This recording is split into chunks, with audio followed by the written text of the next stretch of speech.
कैसा हराया?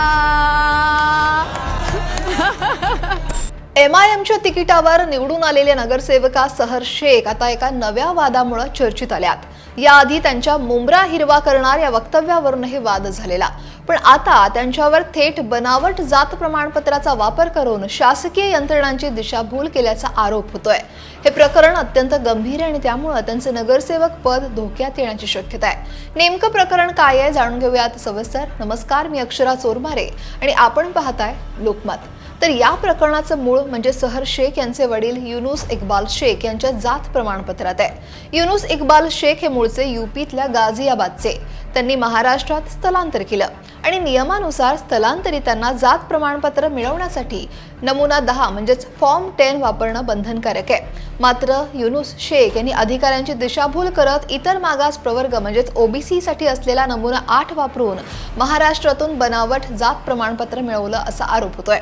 वडिलांनी मिळवलेल्या याच कथित बनावट जात प्रमाणपत्राच्या आधारे सहर शेख यांनी मुंबई शहर जिल्हाधिकारी कार्यालयातून स्वतःचं जात प्रमाणपत्र मिळवलं आणि याच प्रमाणपत्राचा वापर करून त्यांनी ठाणे महानगरपालिका निवडणूक लढवली आणि विजय सुद्धा मिळवला।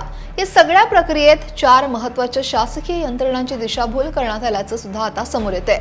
आता हे प्रकरण नेमकं समोर आलं कसं, तर सिद्दीकी फरहा सबाब अहमद यांनी ठाणे उपविभागीय अधिकारी कार्यालयात युनुस शेख यांच्या जात दाखल्याची पडताळणी करण्याची तक्रार दाखल केली। या तक्रारीनंतर हे प्रकरण समोर आलं। ठाणे तहसीलदारांनी या प्रकरणाची सुनावणी घेतली। 18 मार्चला झालेल्या सुनावणीला युनुस शेख यांनी तब्येतीचं कारण देत ते गैरहजर राहिले। मात्र त्यांचे वकील उपस्थित होते आणि त्यांनी जात दाखल्याची रंगीत छायाप्रत आणि काही कागदपत्र सादर केली। त्यानंतर 23 मार्चला पुन्हा सुनावणी घेण्यात आली।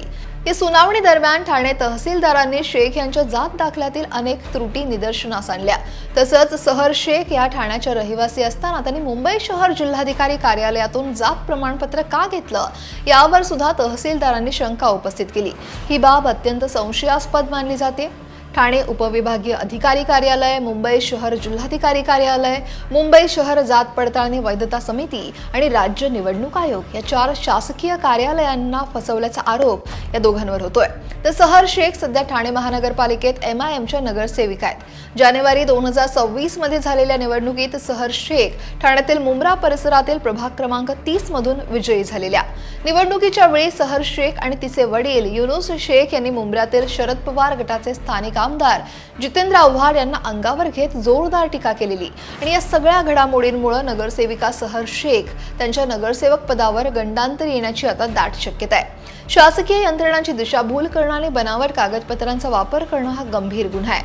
आता या प्रकरणाची सखोल चौकशी होणार असून त्यात काय सत्य समोर येतंय आणि सहर शेख यांच्यावर कारवाई होते का, काय कारवाई होते हे पाहणं महत्त्वाचं आहे। तुम्हाला काय वाटतंय? कमेंट नक्की करा आणि लोकमत सबस्क्राईब करायला विसरू नका।